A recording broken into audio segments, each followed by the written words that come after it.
And then I am putting on, Weaver has a really cool class at 10:30 that I'm offering in the large training room. Okay, so if we can bail out early. Yeah, we can bail out Cool. early and then zip into that. How do I know how many are on We actually have stopped offering it on Zoom to push people in person. online? Yeah, Gotcha. so you can Okay. just hang out and work with people in the room. Cool, okay. All right, well, I already got to know a little bit about you and real estate. Do you have any prospects at this point? Anybody that, good, My dad I'm working with, so he owns a property in California, cool, that investment property that he's selling with a 1031 exchange cool, to rebuy here. So awesome, cool. he's my one client. So Yeah, that's good. That's a good way to get your feet wet. I've actually been thinking a lot about this since been learning about all the different forms of lead gen. Yeah, And the past couple of days, I've been learning a lot about like door knocking and the open houses. And I noticed I don't vibe as much with door knocking, or because it just feels a little bit less personal yeah, than the just tapping into the relationships you already have. like Yeah. the recommendation when I started was reach out to all your contacts in your phone, just start building that relationship so that in 3 to 6 months you can start generating some referrals. And so that's definitely where I think in the long term that's going to be my main focus. But right now, getting started, trying everything. Good, that's awesome. Have you noticed any change or anything coming from that? Like anything that people are like, oh, cool, congrats, you got licensed, that's awesome. We'll keep in mind. And I have talked to, since I started last week, I've only done a couple of days of reaching out to people. I've already got lunches scheduled for the next like 2 weeks with friends that I haven't talked to in 4 years. Started chatting. Like, yeah, let's go grab lunch. We'll chat. Let's talk about it. Yeah, that's really cool. A couple of saying I'd love to get into real estate, but it's just a scary market for me. So that's something I'm gonna try and just educate and talk to them about it. And yeah, set up like can I send you a monthly market report just so I can get the practice in of making it. And then it shows them that I'm developing that expertise in understanding markets. Yeah, that's awesome. One of the things that I would suggest as you're getting up and running is just on Monday, 2 days ago, I was at on Memorial Day, a baseball game for my son, around noon, and the lady I overheard her and her husband, who I didn't even know, just a couple seats down, were asking, she was talking about real estate, and I could hear her shopping on Zillow or wherever, and she was talking about, oh, this one's cute, it's got 4 beds and 3 baths, and the husband would chirp in every now and then, and anyway, I didn't know where it was or anything like that, but I'm like, hey, they're obviously looking, whether they're looking or for their friend or family or whoever. And so I just peeped up and said, hey, I said, I just wanted to connect. I overheard you talking about real estate. I said, I'm in real estate. Do you mind me asking, are you looking to buy or sell? Because I heard her say, buy something and then sell it, right? And how she was telling me how she always, her husband gonna kill her, but how she always loves to just shop, right? She's always interested in moving and finding the next thing. And anyway, come to find out, she was telling me about in her place down in St. George area by San Hollow, and how she ideally they'd like to sell the place they have and buy something else. And it was just cool just talking to her about it, because she just piped off and said, how much is a typical in Utah County, or no, she first started off, how much is a 1 acre lot worth? And that's what's hard, is that, it's hard to remember all the numbers of everything. And so one thing that I would suggest is just trying to know your numbers. And not necessarily, and a lot of it will come with like you just doing your thing, and talking, and people asking, and you looking up, oh, someone's looking, your dad, for instance, he's looking for this or he's looking for that. And while you're searching, you'll start realizing like what's a good deal and what's average and what's, someone's asking way too much or whatever the case may be. But the nice thing is every time you log into the MLS, on the right-hand side, have you gone under the MLS? Okay. So when you log in, I don't know if I could do it on this. But every time you log in on the right-hand side, it kind of sits like, if we're looking at the screen here, it essentially kind of sits. My computer real quick. Could you? Yeah. Pull up yours and I'll show you. But the cool thing is while you're pulling that up, it shows you, it's kind of like a quick statistics on the side. Have you ever noticed that on the right-hand side? So the nice thing is it'll show you like, I think it shows either in your office or in your county. So like in Utah County, it'll show you the average like sales price. It'll show you average days on market. It'll show you some of those things. So, and you can change it. You can narrow it down. You can be like, okay, I want to know the stats for my office. I want to know the stats for all of Utah, not just Utah County. And you can narrow it down and know your numbers. That's what's nice, is knowing your numbers. So that if someone says, hey, how long are homes taking to sell now? Because that's a very common thing that people ask, like, it seems like homes are taking longer to sell. And usually what I tell people is, it's more normal now than what it has been. So you're talking about this? Yeah, yep. Okay. Yep. So you can choose like your market statistics. You can choose like, okay, I want from this day to this day. You can choose again, my listings, my office. So if you want to know like, okay, what's my average days on market on my listings, or on my, how are my listings doing compared to others? You can put in a zip code. So if you're like, hey, I want to know, Saratoga Springs where I live, if you want to know that.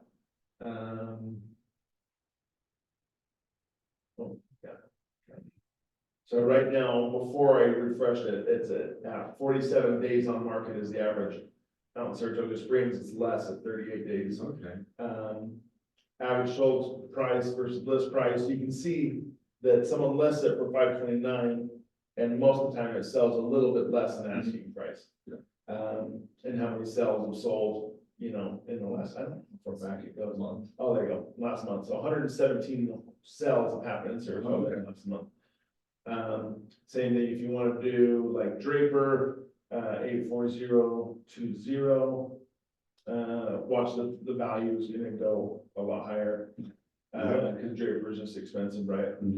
But the days on market changes, the number of sales, obviously that's a lot less, right? So those are good things to know, so that if someone's like, hey, how, in the last 6 months, what's the average days on market?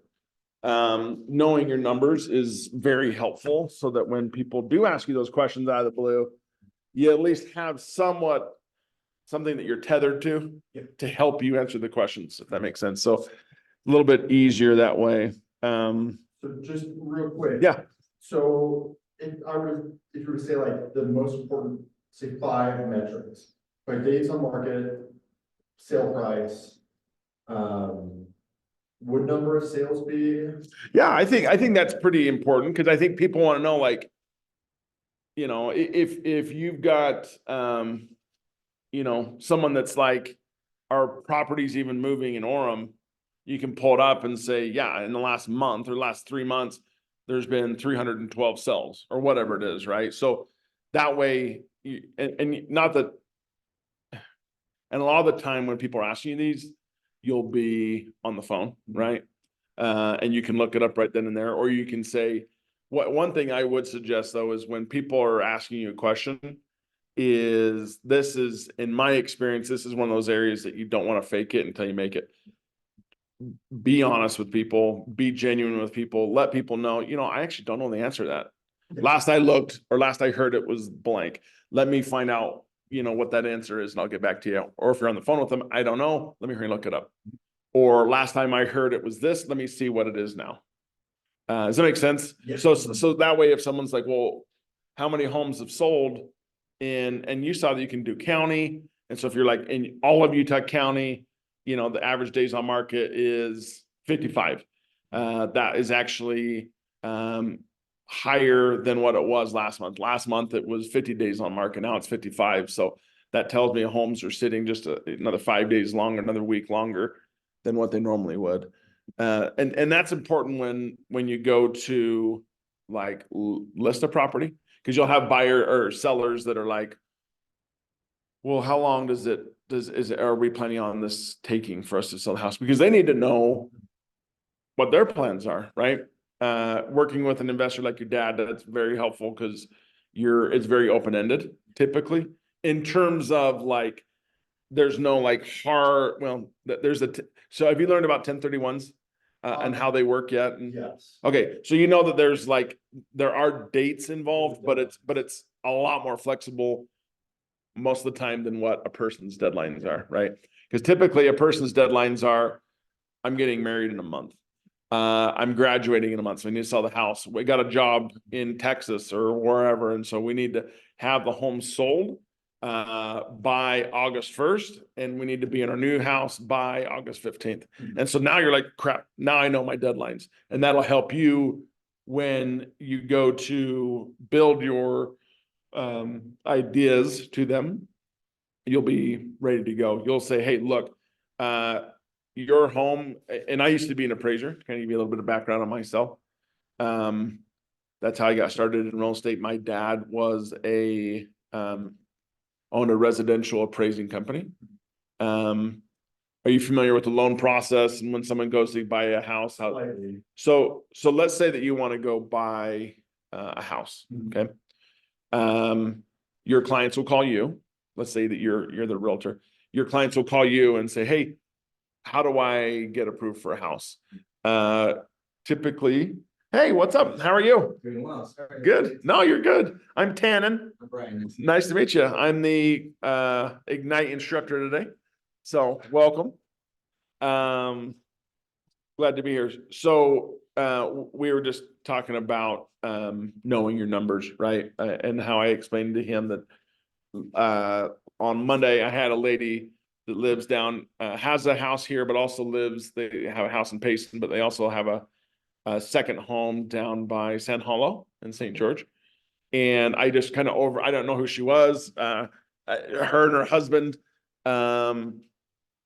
used to have kids that would play in baseball games, and they just miss going to these baseball games. Hello. And yeah, come on in. Hey, you're in good company. You're good. I am, yes. Courtney, Yes. nice to. I'm Daniel.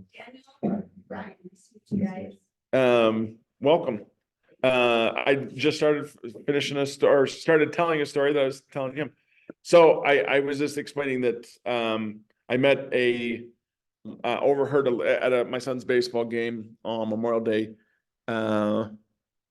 We were sitting there watching the game, and I overheard a couple people over. This lady sounds like she was shopping, right? And she's shopping on her phone. She's looking at places that she can buy.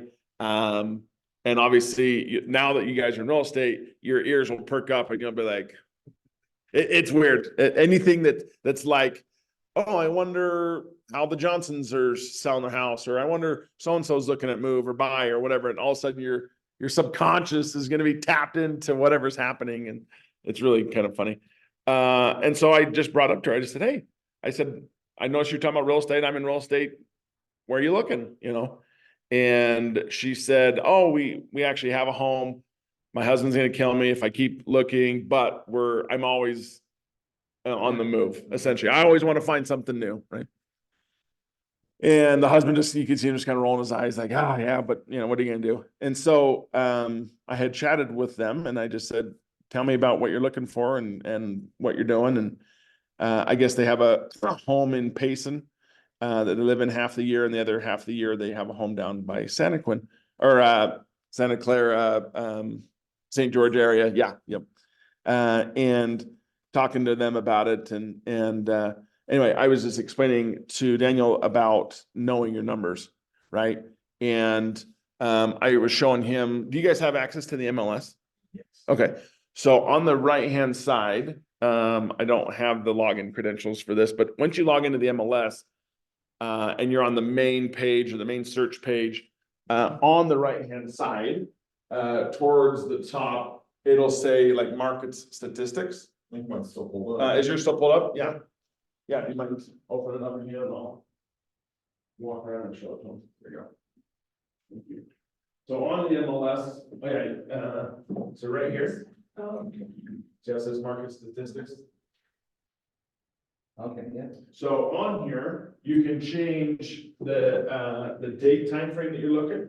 You can choose if you're looking for your numbers or your office numbers or your the entire county. You can go by city. You can look all those things. Because the reason I'm bringing this up is the lady asked me, how much is a 1 acre lot for? And I'm like, oh, you know, and I kind of joked with her. I'm like, that's kind of like asking, well, how much is a Lamborghini, right? It's like, well, it just depends. Are we talking, is it new off the show floor? Is it a custom order? Is it a 15-year-old one that's been trashed? Is it? And so that you kind of start the conversation and say, be a little more specific, you know what I mean? Ask those questions. And she says, well, Utah County, for instance. And I said, same thing. I said, it just depends. I said, that's getting a little bit more narrowed down, but I said, for instance, you know, and I gave her some prices. I said a 1 acre lot in, you know, in Mapleton, Alpine, kind of some of the really nice areas, you know, that's probably 700 plus type of thing, 700 plus. Said if you're in like Eagle Mountain City Center or Payson and Alberta and some of those, I said it just varies. It just changes, right? And so, but what I was trying to bring up is just know your numbers, right? And because you're going to have people like that just randomly ask you, and some I feel like are doing it to see if you're actually tapped in and you're knowledgeable. And I feel like some people genuinely don't know and are curious.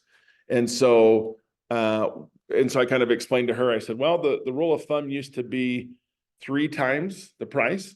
Now it's more like 4. And so, for instance, if you spent $500,000 on a lot, typically that with a lot and the new construction and building the house, it's going to be 500 times 4. That's going to be a $2 million home on average, right? And so, you know, if you're looking at a $200,000 lot, you're going to have genuinely around an $800,000 house. And so that's something that I would recommend to you guys as you're starting out is just being aware of your numbers, right?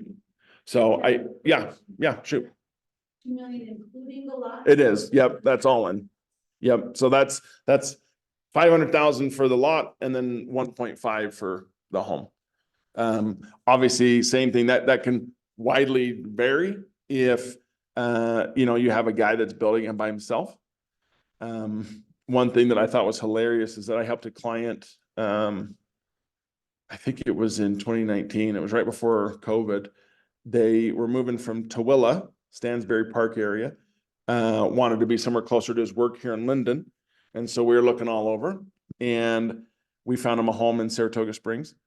And the house across the street, do you guys know what a skid steer is or a bobcat, right? With the big bucket on the front, they either have 4 wheels or tracks. A lot of landscapers use them, that sort of thing. The guy across the street took him 3 to 4 years to build his house, and he built it himself. And so obviously, you know, that it saves him a ton of money, ideally, right? Doing it yourself. But he dug his whole foundation, his whole, you know, went from surface down with a mini or a skid steer. Which, as you know, that's like trying to, you know, dig out a hole with a shovel that's 10 feet. It's like, it's doable. Is it the most efficient way to do it? Probably, definitely not. But it's better than a shovel. And you kind of laugh because you're thinking, wouldn't it be easier to go rent a Mini X for a week or 2 weeks and pay the extra money and get it done? But if that's what the guy had access to and everything else. And so it's one of those things that, you know, it just all just depends. But if most of the time people aren't interested in being general contractors, and so they hire it out, right? They'll hire either a general contractor or someone that knows what they're doing to do it for them. So to give you an idea price-wise, know your numbers. So, okay. So to kind of give you guys a little bit of introduction about, I'm going to tell you my name, obviously, Tanen Bodell. what you guys did in the prior life before real estate, how long you've been in real estate, and kind of some goals and things like that. Essentially your why. So to start, I'm Tanen Bodell, and I have been in real estate. I got licensed officially as a realtor in 2017. So I just hit my, what is that, 7-year mark, right? How I got started in real estate is my dad, we were just talking before you guys got here. My dad, how I got started in real estate was my dad owned a residential appraising company. Are you guys aware of what an appraiser does, or what their process is, or how they do what they do? Yeah, so essentially what I was explaining is you want to buy a house, you go to a lender, right? A lender, a mortgage officer, like Security National or next door.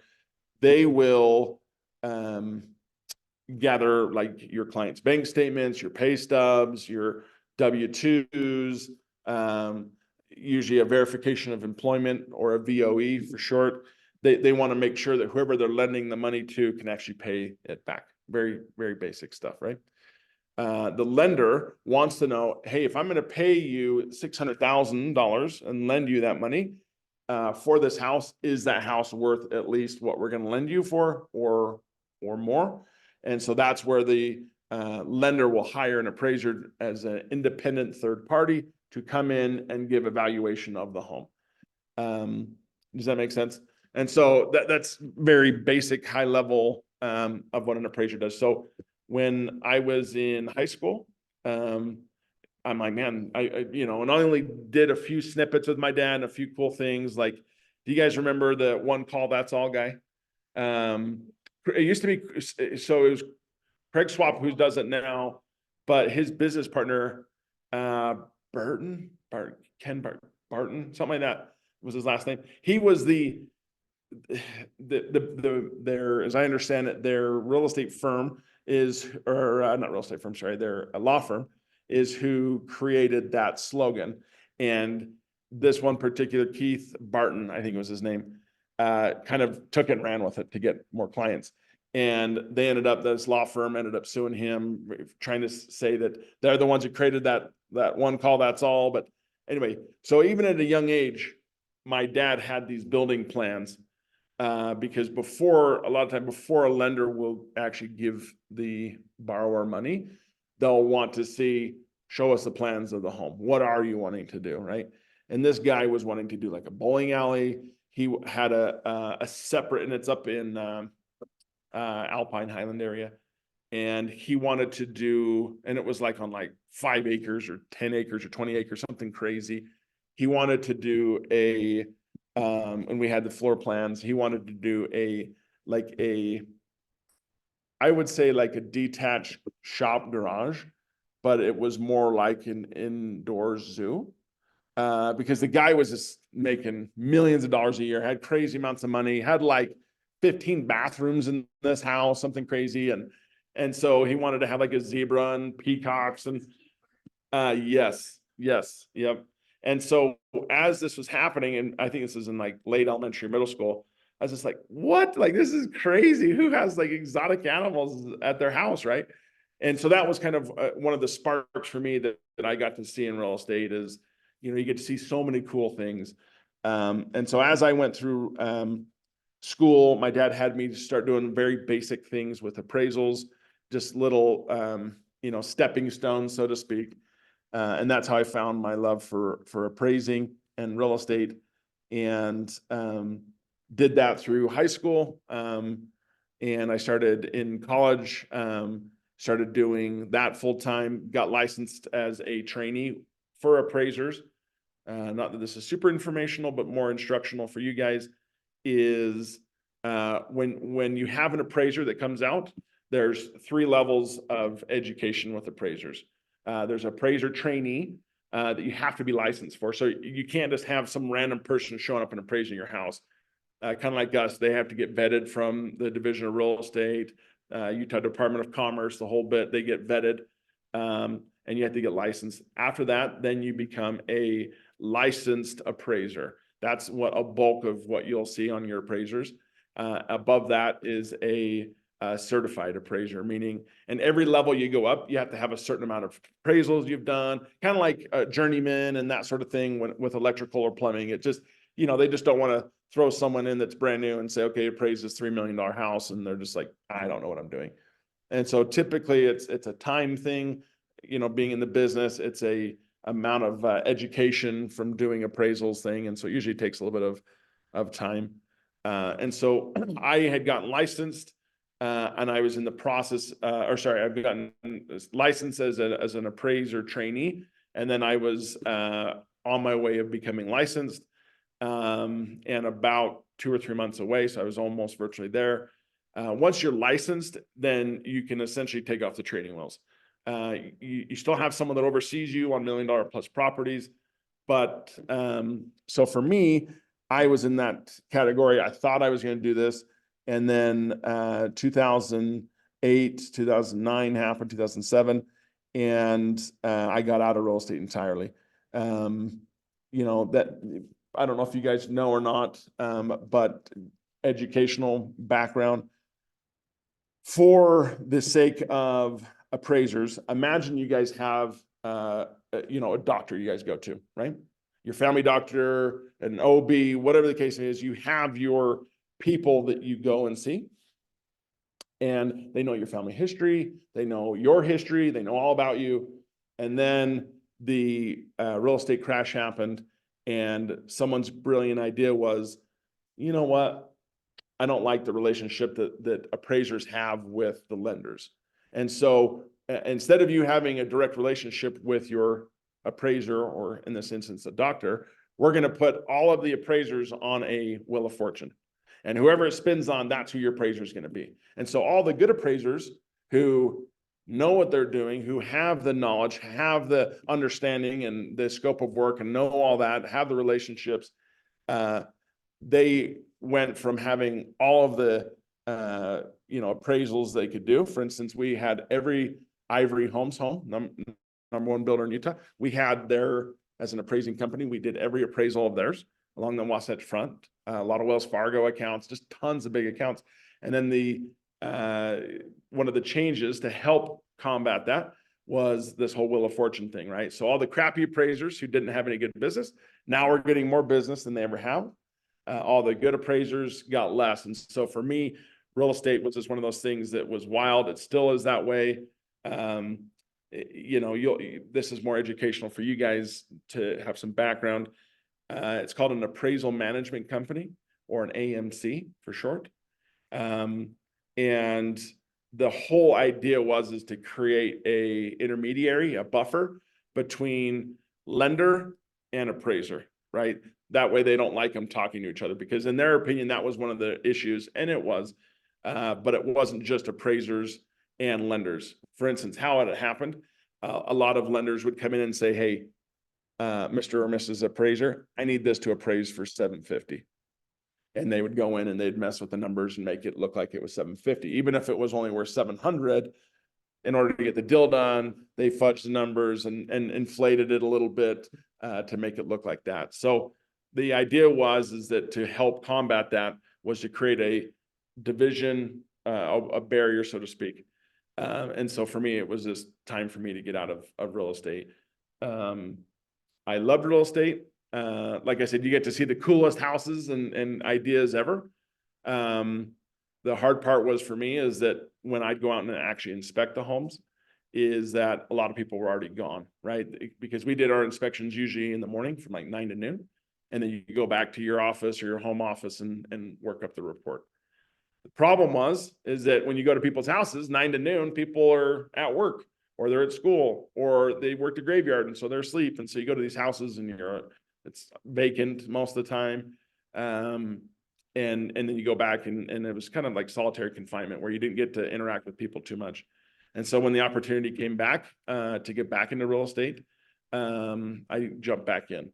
And it's awesome because I get to deal with people, get to deal with your clients, get to help them achieve their goals, but you also get to see some of the coolest and craziest and dirtiest, filthiest houses you've ever seen. and so that's kind of, me. I have, 4 kids. 16 and 14 are boys, 10 and 7 are girls.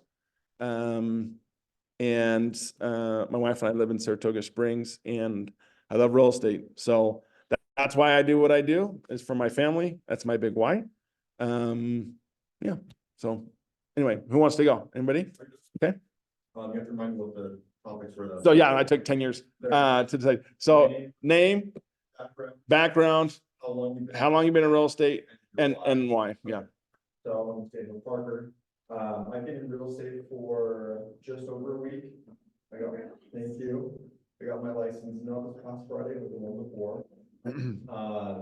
Before joining KW in real estate, I was working in tech. I was a project manager for a big tech company doing some healthcare related software. Loved it, but I didn't like the corporate structure. I didn't like that my success was very dependent on things outside my control. So that combined with my family has some background in real estate, like it's a big thing for my dad with investing in properties. It's what kept us afloat in 2008. So gained a lot of respect for him.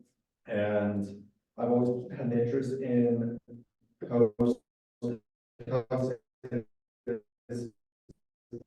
architecture, interior design. And so hopefully do it for a couple of years and into real estate investing on my own, in addition to being Awesome. an agent or broker. We'll see. Cool. Awesome. So my name is Courtney Huber. I have been an investor in real estate for 7 years. I've been a stay-at-home mom for the last 22 years. And I started real estate investing 7 years ago. I do long-term rentals, and I've had a couple of short-term rentals. I just launched a big vacation rental in Hurricane with a partner, and took 20 teens down there with my second daughter graduated. Oh, cool. Congrats. She and her friends went down. It's super fun. It was fun to see the house doing what we designed. it to Yep. do. Yeah. Makes it all worth it, doesn't it? Yeah. And I started, I got my license about 3 months ago now in Cool. beginning of March, and I wanted to extend my real estate knowledge and understanding because I just felt like there's so many challenges. I wanted to have more solutions and more ideas to give people. And I feel like most people have some kind of a house problem in their life. So finding creative or unknown to them ways to solve those problems is really exciting to me. How to help them afford it, especially like I have kids who are, my oldest is 22, my youngest is 15. So they're kind of all worried about How are they going to buy a home? Yeah.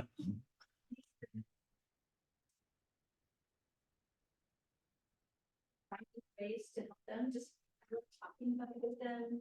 I haven't done a lot of transactions yet. I just closed my first one, so I'm excited to Congrats. really get into it. And Was it a buy side or sell side or cool? So I'm trying to like build the client base. Yep. But I'm really looking forward to just getting into it more. Awesome. Awesome.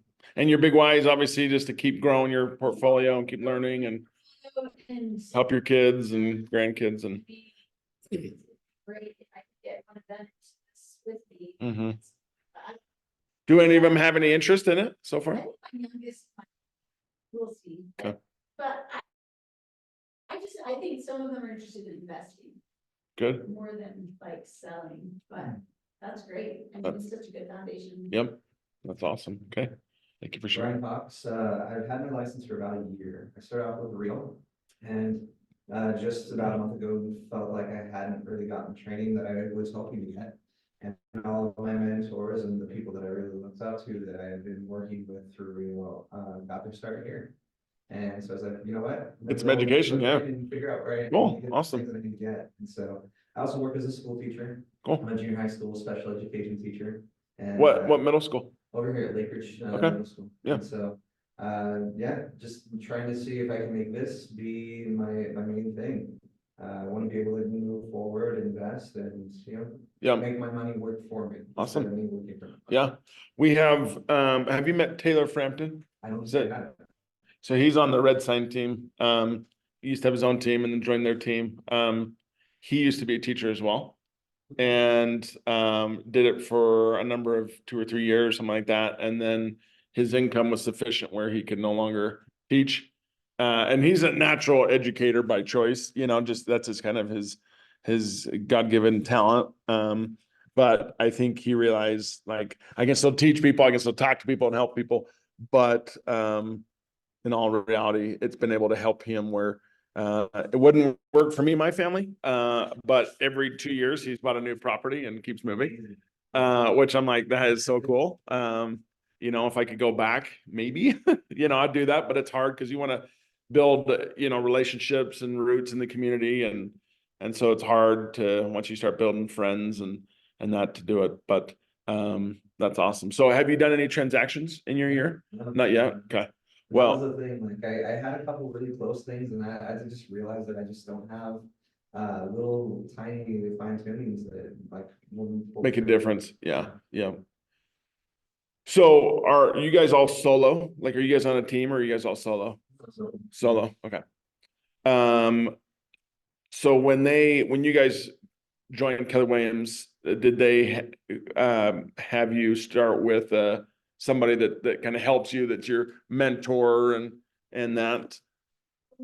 To mentors, just they put us on a team together with Cameron as our coach Okay. and Hunter's. There's a bunch of people who kind of support us. Yeah. Okay. Cameron Wilson. That and. Yeah. Jeanette as the transaction coach, where she'll handle a lot of The the. documentation. For the first 4. Good. Okay. And I know it's not cheap either to do what you guys are doing. So, I think the biggest thing is, kind of getting into strengthening relationships is I've done the door knocking, right? I've done those things that need to be done where people are like, hey, go out and knock doors for sell by owners and expired listings. And I will say, a lot of the time when people tell me, I'm like, yeah, it's crap, like, who's going to answer the door? Who's going to talk to me? And so it does work. But kind of like Daniel and I were first talking about, is that for me, it comes more natural to just strengthen the relationships that I have, right? Is on average, you've been a teacher, you've been a homemaker building a family, and so a ton of people in your neighborhood and your community and through school and other extracurriculars I'm sure your kids have done. And so it's just one of those things. You've been a student, you live in the area now, and so it's one of those things that, like, you guys know who your relationships are, and so I would practice strengthening those relationships. And we'll get into have you guys heard of the 36 touch? Have you guys got over that yet? So that's one thing that I know for me, that I kind of started doing my own thing originally and started struggling to get that up and going. I had every intent to get that, established and put in. And the hard thing for me, when I first started and for the first few years, is actually creating a plan, right? For me, it was just kind of winging it, right? And you're just like, I'm just gonna, call and just, do what I can to outreach everybody and try to do what I can. And while that was fine and well, I capped every year. I've been in the Moore Club, which I don't know if you guys know what that is or not, the Masters of Real Estate. My profile picture is getting updated. That's why it's not on the board, is what they say. But it's one of those things that it just comes more natural, is building those relationships. Is people now need to learn to trust you, right? Is we have these relationships, how can we use them to our advantage?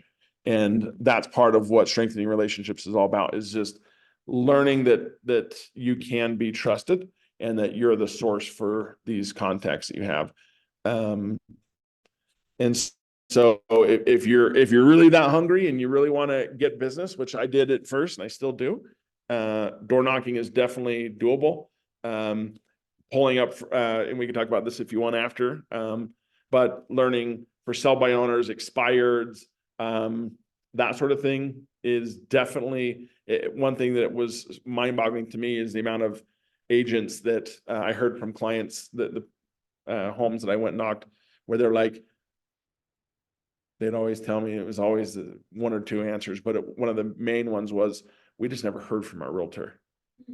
And these are typically sellers, right? Because that's what we're talking about. Sellers who had a realtor, the home didn't sell for whatever reason, and they tried to communicate with the realtor, and the realtor just kind of went MIA, or wasn't very communicative, or they'd call them back a day later, or 2 days later, or a week later, or whatever. And so one of those things that I noticed was communicate with your clients, communicate on your listings.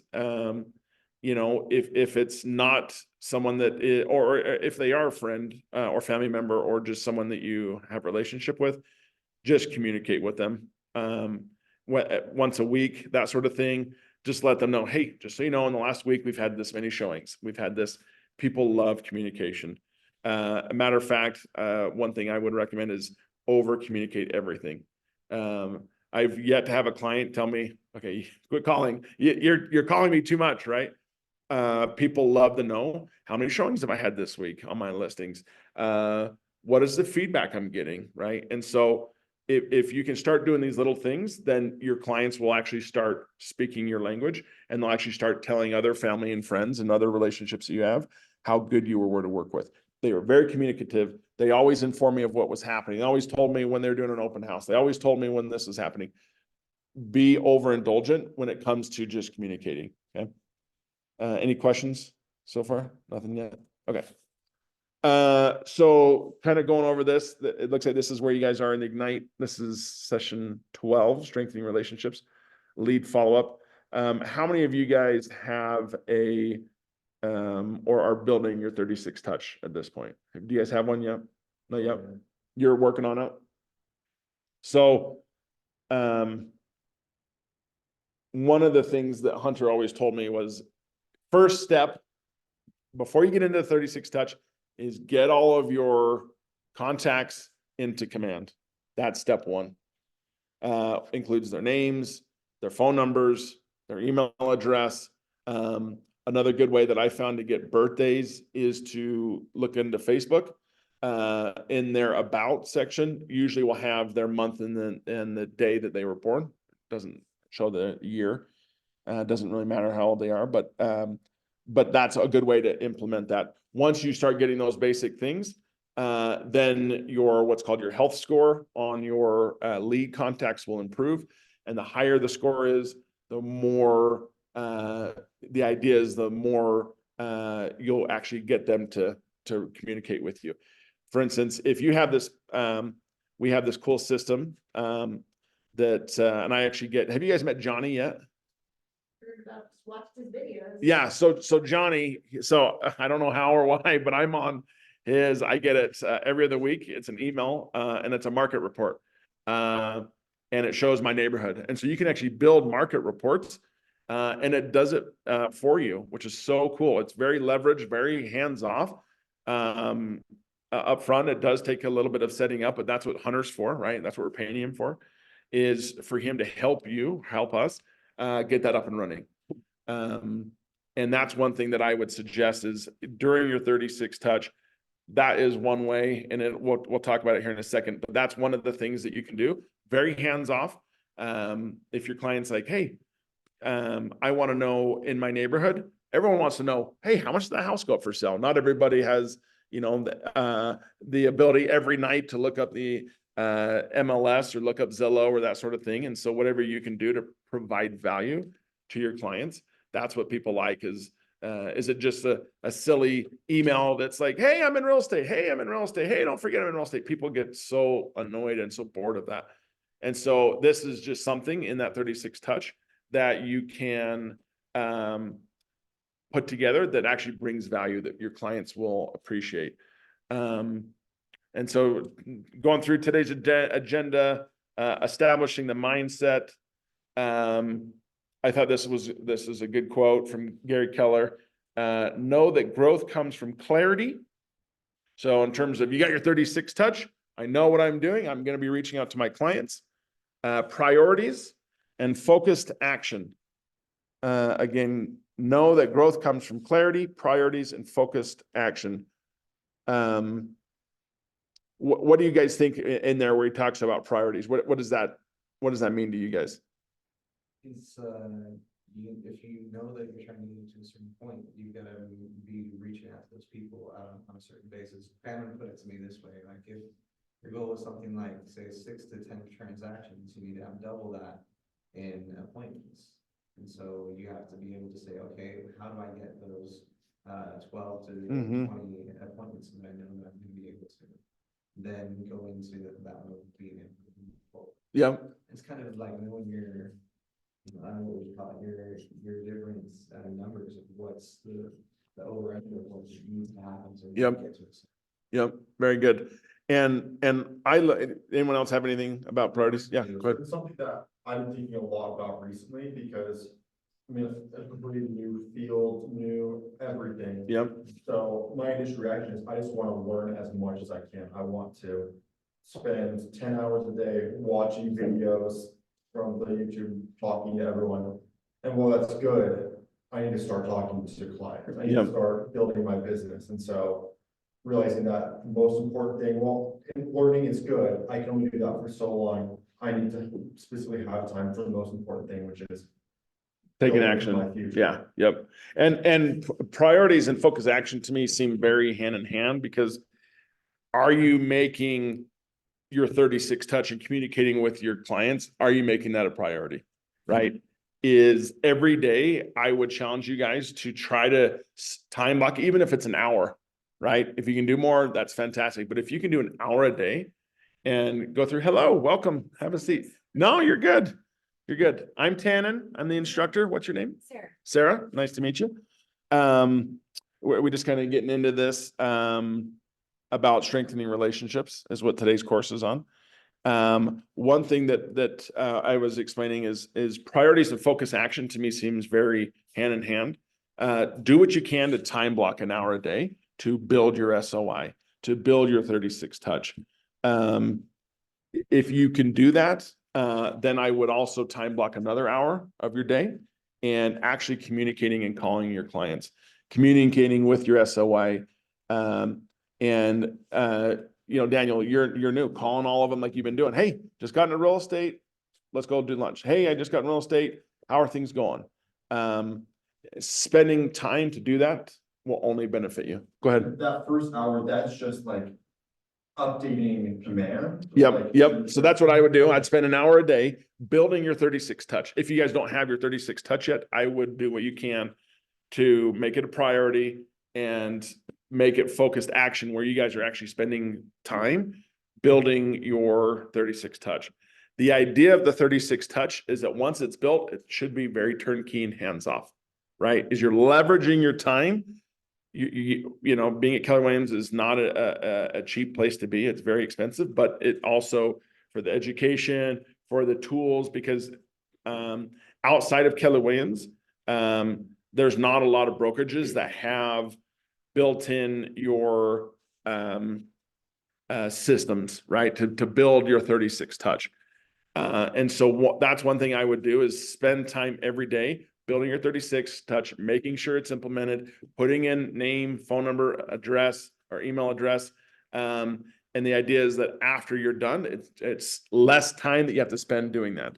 You're always going to be adding new people into your command and the 36 touch, but spend the time that you can on doing that. So an hour building it and then an hour actually working on it. So if you can do that, that's good. So I was gonna ask, on the build side of it, once it's up and running, will the program essentially like tell me when it's time to like send an email and tell me when it's time to reach out to you sort of thing? Good question. So to answer your question, yes, but it also should do it for you as well. The nice thing is that you essentially build a pipeline and a timeline with your pipeline where it's like, hey, like I was saying that Johnny, right? Every other week, I'm getting an email from Johnny that says your bi-weekly or bi-monthly, whatever it is, report. And it's of the surrounding neighborhoods. It shows me homes that are on the market, homes that have hit the market, homes that are under contract, any price changes. Those are things that you're providing and adding value to your SOI, your relationships, where people are like, holy crap, this is really good information. I didn't know the Johnsons, that's their house. I didn't know they're selling or moving or whatever. And that's providing value. Anything you can do to provide value, your clients will then in turn look at you for that. And so, yes, it does build it for you. Once you build it, you tell it what to do, and then it sets reminders. One of the things that it does, for instance, is birthdays. It shows you the birthdays that you've established and put in. Boom, that's an easy contact to call them and say, hey, I noticed your birthday on Friday. Happy birthday. It's freaking awesome. Can I take you to lunch? When can we chat? I'd love to talk to you and see what's new in teaching or, in automotive, whatever they're in, talk to them about that.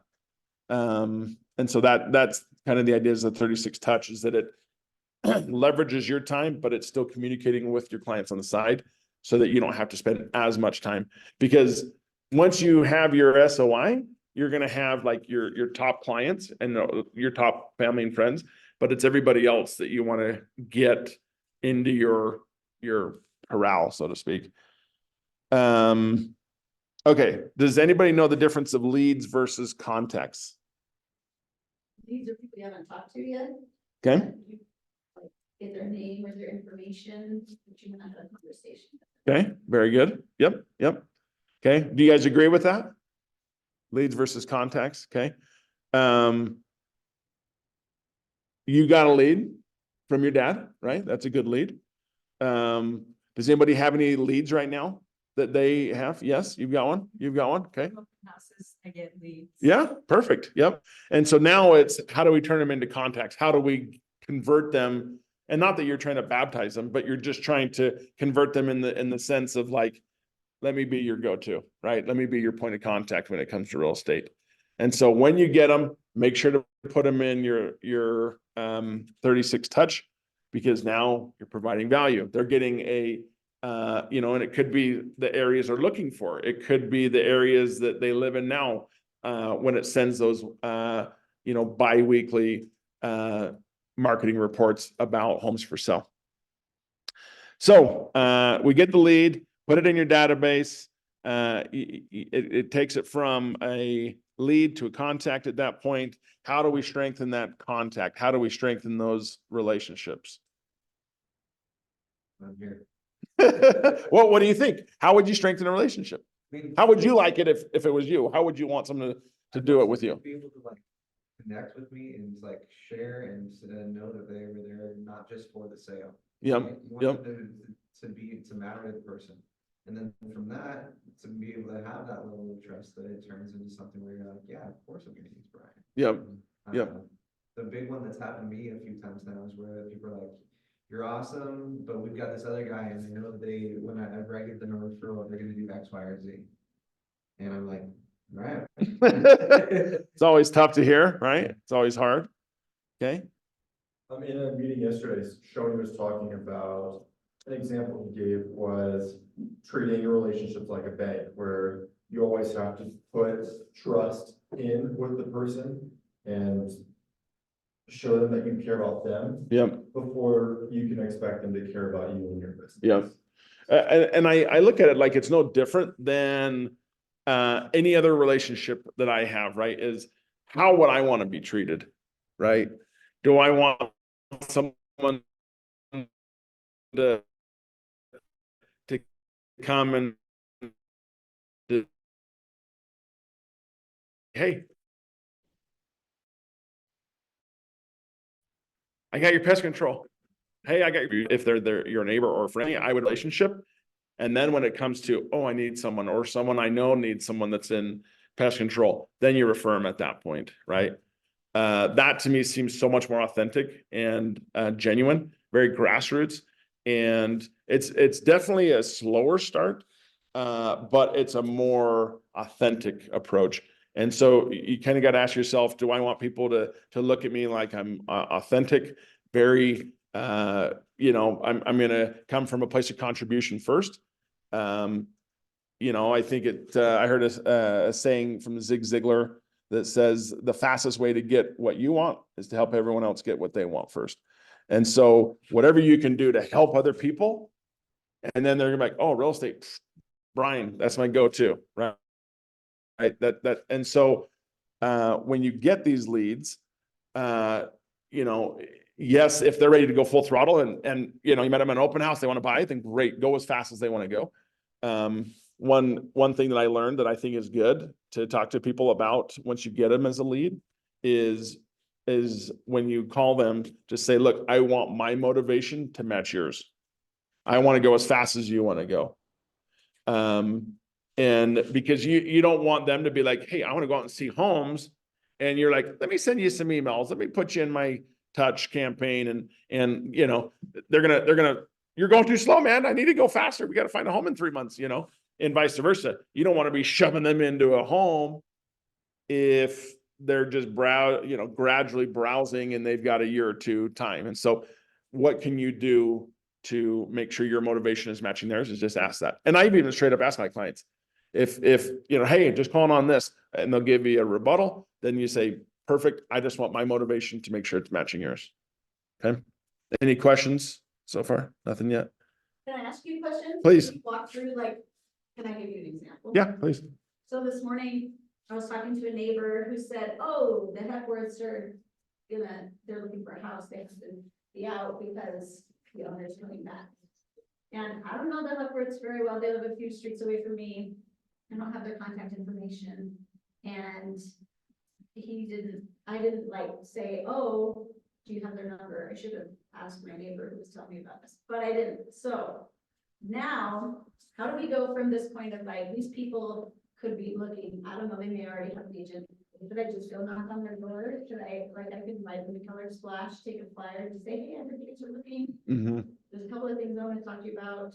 Have this fun event coming up, so regardless of whether you have an agent or not, come to this event. I'd love to invite you. And how can I help you with your house search? Yeah, I would. I don't think there's anything wrong with that, right? The old Wayne Gretzky, and I've kind of changed it into my own verbiage. It's always a no unless you ask, right? You're never going to get it, even if you don't put yourself out there. Worst thing is that they say, oh, we've actually got a friend of ours that's doing it, or a relative. Great.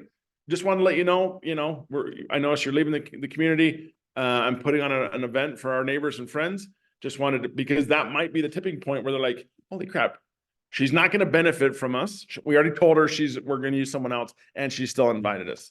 That's someone that I like, that's bringing value, that actually, and because you don't know how deep the relationship is on the other level, on the other person. If they say they have another realtor, oh, it's our, father-in-law, it's brother-in-law, whoever that they have. You don't know how deep that connection is, how deep those roots go. And so I always just go for it. And I think it's a fantastic way to do it, is just ask them to say, hey, I had heard through the grapevine that you're looking at moving. I'm a realtor, live a couple streets down, whatever the case would be is there anything I can help you with? And one thing from open houses that I've always asked, if someone's like, oh, I've already got a realtor, great, who is it? Right? Because if they're truly working with their realtor, they're going to know their name. They're going to know like what they've been doing. They're going to know those things off the top of their head. Versus, kind of like when you're going shopping for clothes, you have an associate that shows up. Hey, what can I help you? Oh, we're good. It's kind of a natural tendency that we have to like, I don't need help. I'm good, right? Let me just do my thing. And so if someone really is actively working with them, they'll know who they are. If they're like, what's their name? Chances are their relationship's not very deep. It's not very strong. And so that's your in to at least be present, to at least try. So how do you do the follow-up? Like, do you say, well, if you're needing the extra support, here's the card? Do you try to do a little bit more find out information? Like, what's the right level of, like, if you really don't think they have a strong relationship with their current? Yeah, great question. So I would drop off the card. If you've got killer tickets, I would use that as another way to come back. Be like, I don't have the tickets with me. I'm getting them here in a week. What can I do to meet up with you guys to come, do you want me just to show back up? Can I get to one of your numbers? Something like that, that is genuinely a way to try to come back, right? I don't think that's cheesy personally. I don't think that's tacky. It's not like, someone's like, you go up, offer your services and you leave your watch in the bathroom and hope to come back, right? That to me seems a little tacky and cheesy versus if it's something that's more authentic. And there's a plan behind what you're wanting to do. I think that's fine. So then it's your question. Okay. So I know that they talked about another class next door. Does anyone want to go to that class? You won't offend me if you want to go to that class. I can't even remember. That's the one where they're talking about using tech to build up, or is That's that- right. That's right. I think that's the one with that they're doing. It's Comes with the broadcast from Thanksgiving. Day. Well, I think it's up in Salt Lake. at the not Eden, Kimber. Yeah. My guess, because it's such a big thing, they're gonna record it and it'll be broadcast. And so you'll be able to access it later if you want. Okay, so I'm falling behind. One of the top KW agents says, focus on building relationships and take market share. Okay, start with mindset. Today's conversation is tomorrow's transaction. Kind of like what we've been talking about is what are you doing to plant the seeds to be that go-to person. Once you meet your new contacts, you either do business with them immediately or you don't. Either way, once you've met them, you put them in your database and stay in touch with them forever. Okay, does that make sense? Yeah, okay, pretty self-explanatory. Did you? Okay, okay, no, you're good. That's why I wanted to make sure that everyone wasn't mad that they missed a class that they wanted to get to today. And I'm gonna watch your YouTube. Okay. Okay, yep, that's being recorded, so. Okay, other thing, identify the goals, identify what you want to do, how you're going to accomplish them, okay? So again, you lead generate, you get leads, you put them in your database, you learn to build up a database from what you're getting those leads. Try to convert those leads and turn them into transactions. I kid you not, I've had a client who I've been working with for probably 7 years since I first started. And it took them about 5 years to start looking. And they still haven't done anything yet. They're just gradually looking. And I have just learned to not let that become a time suck. That's the other thing, is that while you're building relationships, you've got to learn what eggs are you putting in your baskets, or what baskets are you putting your eggs into, right?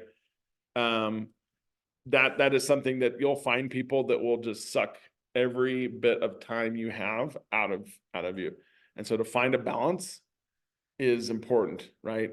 Have you guys learned on the MLS how to build, we used to call them hot sheets, but I think it's just like a marketing plan or whatever. So if your client says, hey, I'm looking in Lehigh, I'm pre-approved up to 700,000 and I want a single family home and we need at least 4 bedrooms. Have you guys learned yet how to build that? I think it's called like a marketing profile or something like that on the MLS. But It tells you like when everything in that field. exactly, yep. And what it does is it emails them. So it's kind of like you doing all the work without you doing all the work, right? And what it'll do is it'll email them anything new that hit the market that day or right then, right? So that they're going to be one of the first. So that way, if they're like, hey, this is what I'm looking for, and you don't have to every day keep looking. I mean, if you want, you can, but eventually you're going to get to a point where you have multiple clients where you just don't have time to do that. So with that, does it have the ability to set certain amounts of time, like every week or every? It'll do it. Yes, you can choose. I prefer to have it sent the moment it gets entered on the MLS. So if you have a client that's looking for a house in Lehigh in that price range, and me being the listing agent puts it in and it's now live on the MLS, boom, your clients get notified within minutes that it's on the market. The nice thing is that that way you're gonna be top of mind, and they're gonna be one of the first to see the actual, home. And that's where you can say, look, I have the ability to build a profile for you. So I tell my clients. And what it does is that it helps me keep an eye on the market to when something that's brand new that hits the market, I will keep searching for you. But this is the way that it gets immediately sent to you. Because, and right now it's not crazy, right? You're not having people beating down doors to buy houses. But it still is, relatively busy. And the nice thing is that your clients will get notified right away. And then you'll get a call, you'll get a text that says, hey, this one you just sent me looks awesome. When can we go see it? And that's the nice thing, is that, again, you're leveraging your time to have something help you with your clients. I set one of those up, hot sheets. Yeah. That's what they used to call them on the MLS. I think it's like a marketing something or another now, but One for my oldest daughter, she's Cool. married, Okay. and, she and her husband came in and they met with Aries Mortgage and kind of got them into this reality check because they're a first time home buyer and they wanted to know, Yeah. everything. yep. So it was good for them. And then after they met with Aries, I set them up on this, my daughter. Yep. Perfect. Yep. And I set it up to where it doesn't go instantly, but once a day. Once a day. Yep. And you can do like once a week. Yep. For her, it wasn't like, she told me they're gonna be about a year out. Okay. But then just yesterday, because she's getting these emails. She's getting excited. Once Yeah. a week or once a day at a certain time, she's like, hey, Mom, I found this home, but we wanna build now. And so. she's like, Getting the bug, yeah. What does that look like in the time frame and all of that? And so I just kind of, because I've built homes before, and so I kind of just gave her the little rundown. Steps. Yeah. But the cool thing I was gonna say about setting this up is it's like in there, if they're really looking and wanting, like she said a year, and now she's like, I'm gonna build now. It gives people like, More excited. more excited and looking, and they're like, oh, this is kind of a cool one that came in today. Oh, I didn't think about that. And so now Maddie wants to build. Yeah. So. And yeah, thank you for sharing. So you can set up times a day where you're like, at 12:30 every day, this goes out, or your clients get home from work, and you want it to go at 6:30 or 7 p.m. Anything that's happened from 7 p.m. yesterday till 7 p.m. today, boom, send it to them. And that's what's nice, is that it's kind of your little helper on the side doing some digging for you. One that I've done, I had it to go in every day, because they were more of a lukewarm client. But somehow I had it also sent to me as well. Yeah. And you can, there's a box you can check that says, send me a copy. I always do that, because you're going to have a client that says, hey, that one you sent me today. And you're like, oh, crap. Which one? And so I always have it come sent to me, so that if they're like, hey, the one you sent me yesterday, boom, pull up your email and you can see, the one you sent yesterday, and it helps you reference them. If you write up research, how do you guys organize what you write down? When you put in their name, you put in their location, but hot sheet personalized, so that if you do have, like, say, 10 clients that are on hot sheet, you know how to differentiate who's when. So the nice thing is you can, when on the MLS, in the top right-hand corner, I believe, there's a tab that says clients. I can't remember, it's in the top right-hand corner, but it's on the top. It says clients. Sure. Yeah. Yeah. If you don't mind. You got yours pulled up? It will. So you can click on that and you can add clients into that. Unfortunately, Command and the MLS aren't the same, and so they don't talk. And so you got to do a little bit of duplication there.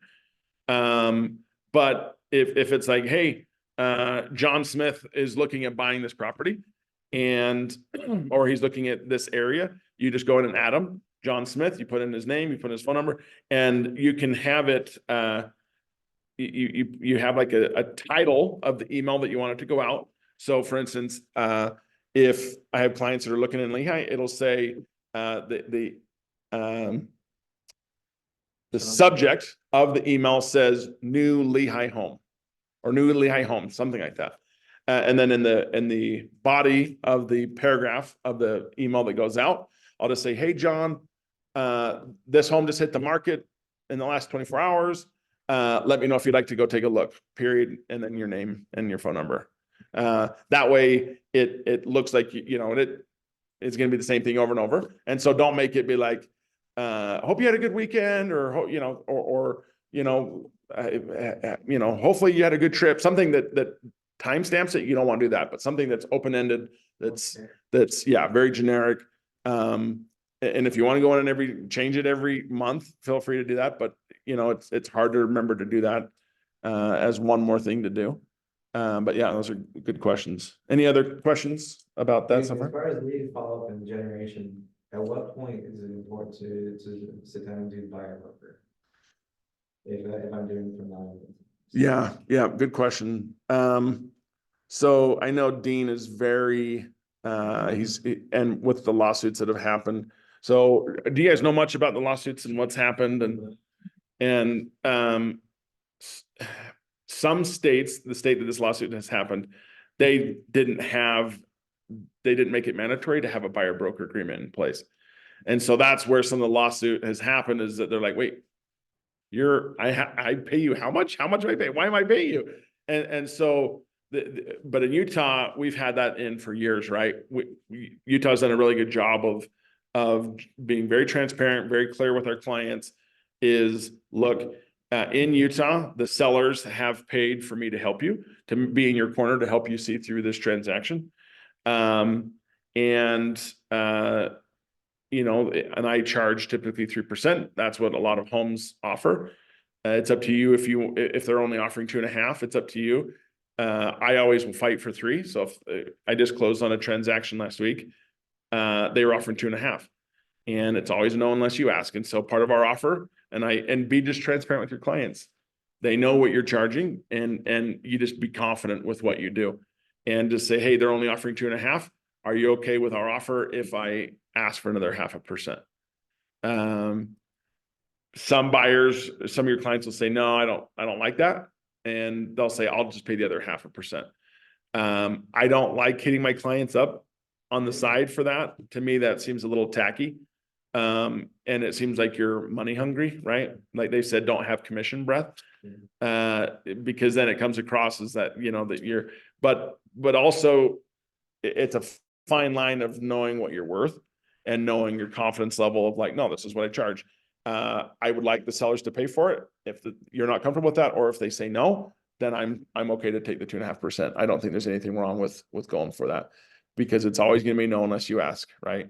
And most of the time, sellers know that you're worth 3%, and they're just trying to get the same action that a 3% gets, but it's now becoming a 2.5. Yeah. And so to answer your question, I think it's always a little strange to someone calls you and says, hey, I want to go see this house. I need you to sign this paper first, right? To me, that's very unauthentic. I know Dean is better about making sure that gets signed first. But to me, that doesn't come across natural. And so what I typically do is I'll go and show them the property, and then over the course of another showing or something else that's coming up, or they want to write an offer, then I'll have them sign a buyer broker agreement to say, hey, this allows me to walk you through the homes. This is essentially you hiring me to make sure that I'm in your corner through this whole transaction, to make sure the transaction goes smooth, to help keep you from going in a lawsuit, to help you make sure you're getting the best deal possible, educate them on why they should hire you. And at that point, then I would absolutely, before you write an offer, I would do that. Now, if they're clients that that aren't going to bail on you, family members, good friends, whatever, then I'll typically have them do it either upfront or at the time when we're writing an offer, because that's the time that they're most excited. And if I don't make the mistake I did once with friends, we wrote an offer. I was like, oh crap, I didn't have a buyer broker agreement signed. I went back a week later when I noticed that I didn't have it, to ask them. And at that point, they're a little bit more, maybe the trend, they're, because now they met the lender, and now they know how much they're going to do. And now they're like, well, how does that influence me? And so to have that conversation typically is a lot easier up front when they're excited to buy the house, right? If it's your daughter, she's going to do whatever you ask her to do, right? But if it's a family member, a friend that you're not as super close to, or outside that, then just, be upfront with them about it. Like that. And I had a friend that I was trying to help him find some properties, and it was like, just see how it goes. I'm like. That's always hard, huh? Yeah, I think one thing that sets that apart as being a professional and a non-professional yep, with the agreement being signed is, let's say if you've ever hired a tax accountant or an attorney, you have that one initial. consult, yep. Yeah, and then they even say there's no pressure. They're like, you know, if you. I mean, wanna hire great, me, yep, you just need to sign this, and it's Yep. like super casual, that's what puts it into this like professionalism. Yep. In my opinion, I struggled to like, when do I do it and how do I do it? Yep. When do I, because I haven't had someone sign one yet. I have two, like three. that are on the side right now. Yeah, that Yeah, are good, like getting these, but they're not ready yet.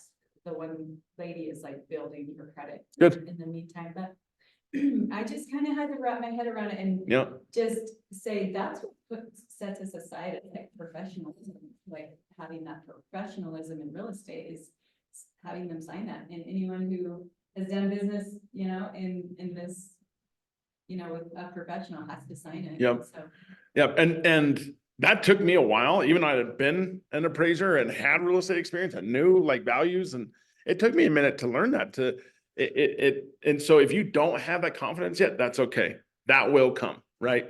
And whether that's with experience, whether that's just sheer time or practice, but knowing your worth and knowing the value you bring helps strengthen that confidence, right?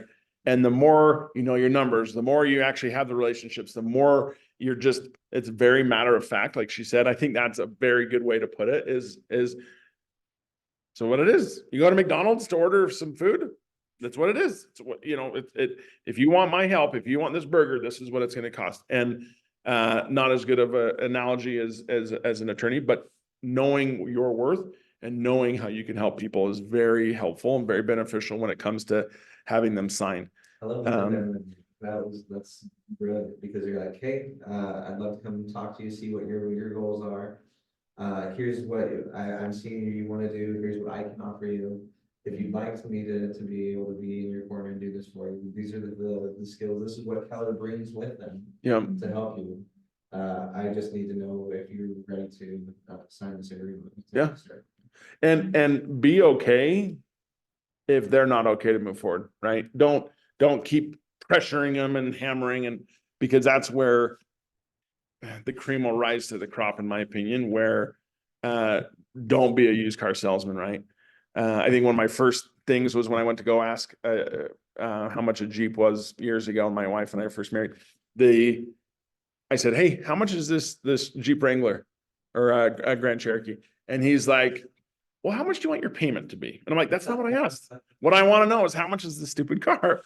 And so be direct with people, be forthcoming. I always look at it like treat people like you want to be treated, right? The good old golden rule is treat people like you want to be treated. And so when someone asks you hard or very direct questions, don't be afraid to step up to the plate and hit the ball, right? And give it a try. And knowing that you can stand toe to toe and just be like, this protects me, this protects you, this makes sure that we're covering our bases. And now you can lean on the lawsuits that are happening a little bit and say, hey, with the lawsuits that have happened out of state, my brokerage is making sure that we're both covered, and hit it from that angle if you want, right? Yeah. And because when you want clarity, know what you're signing, what am I getting myself into? And same thing, the commission will get brought up. Sometimes people are like, great, whatever it costs, great. And then you're having some people like, what is that? What if you're charging 3, but what if they're only offering 2, then what? And then you educate them to say, typically we'll go and ask for the full 3. And anything over 2, I'll be thrilled with. I'm not going to come back and hit you up. Say however you want, but I won't come back to you for the additional funds, and then I tell people my relationship with you is worth more than an extra 0.5% or 1%.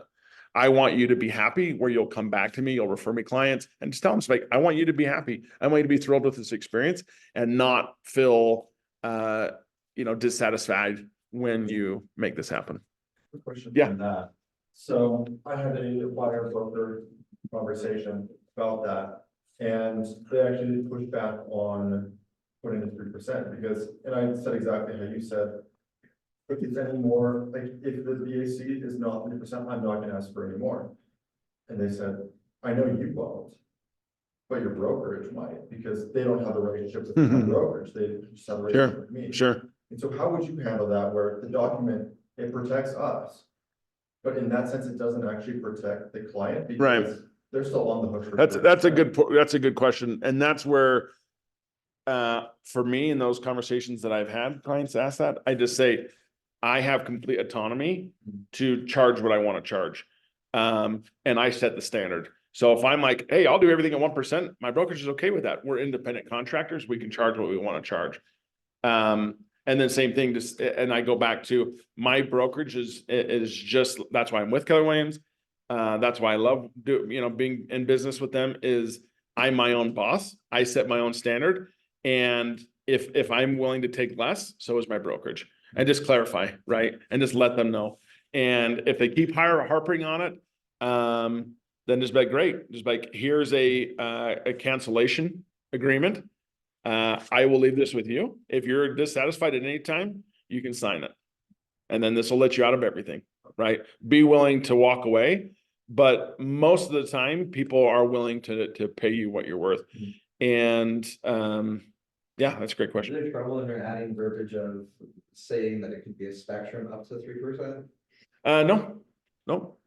I haven't ran into any issues. I say I charge 3% and just come out of the gate saying it. And So I could see saying, my percentage will not exceed 3%, depending on what the other sellers will to present. I guess that could get you into a little bit of. yeah, I think just saying, I charge 3%, but if we go and ask for more, if they're offering 2, or I've seen some offer, no joke, I saw one that offered $1, which is like the biggest screw you ever, right? But that's where you just let them know to say, if they're only offering 1.5% and I'm charging 3, I will defer to you guys to pay me what you feel I'm worth. And more often than not, people will err on wanting to pay you more. I learned that when, I was young and my dad, I'd go out and mow lawns or shovel walks or whatever in the winter. And I'm like, oh, I'd do that for $20. And my dad says, lean on them and just say, what is it worth to you? And that's where more people are like, oh, I'll pay you $30. You're like, great. I was, you don't say that, right? But you're like, I was going to do it for 20, And so I would ask that to the clients to say, what is it worth it to you? And because chances are, knowing that you make 3%, knowing that the sellers are going to shortchange you and they're not one to pay, my guess they'll take care of you, right? It's not very often that someone's going to shortchange you, and you don't want to work with them if they want to shortchange you anyway. Pass them on to somebody else, get a referral fee for it. Okay. Last question. Yeah, shoot. So I have the MLS pulled up. How do you do that? Yeah, he was right. It's called clients. So It's called what? clients It's under chat? clients. Yeah, so under clients. Yeah. And then listing alerts, that's the one that Listing alerts, okay. Yeah. And then this is where you'll go, so how you build it is, under, clients, Clients. and then you're gonna go to address book. And that's where you're gonna add in your dad or whoever it is, Okay. so that when you go to search now, and then go to full, and this is where once you're on the full search, that's where you can build your profile, right? They're looking at Lehigh, they're looking 5 to 700, they're single family, they're That's where you start going through and checking these. Once you've got that done, then you'll hit create listing alert. And that's where, once you create the listing alert, you can put in Lehigh homes, 4 to 700,000. You can have it go, if you want to go to your clients, select the clients. Choose which client to go to. Yep, and then like your dad or whoever, then you'll choose them and it'll show that. You'll choose, this is where you can choose express alerts, Timing. the timing, if you want to go once a day, once a week, whatever you want it to do, when you want it to stop. Okay. So if you're like 3 months from now, 6 months from now, end of the year, whatever it is, The actual And message then, itself. yep, subject, Lehigh Homes, 4 to 700,000, and then the email message. Hey, Dad, here are the homes that have just hit the market in the last week, 24 hours, today, whatever you wanna say. And then once you save it, it'll always be in listing alerts. And so if you end up buying something, your dad wants you to change it, hey, let's actually open it up from 6 to 800,000, not 4 to 7, and you can go in and make those changes. And that'll help save you from having to redo it over and over. Okay, so I just pulled up mine for my daughter, and then, so if I ever wanted, like what you're saying, if I ever wanted to change that, So this is client details, so hit cancel okay. or save, whatever, hit save. Okay, perfect. So now, I think it's that button, right? Edit, Yep, okay. okay, hit cancel.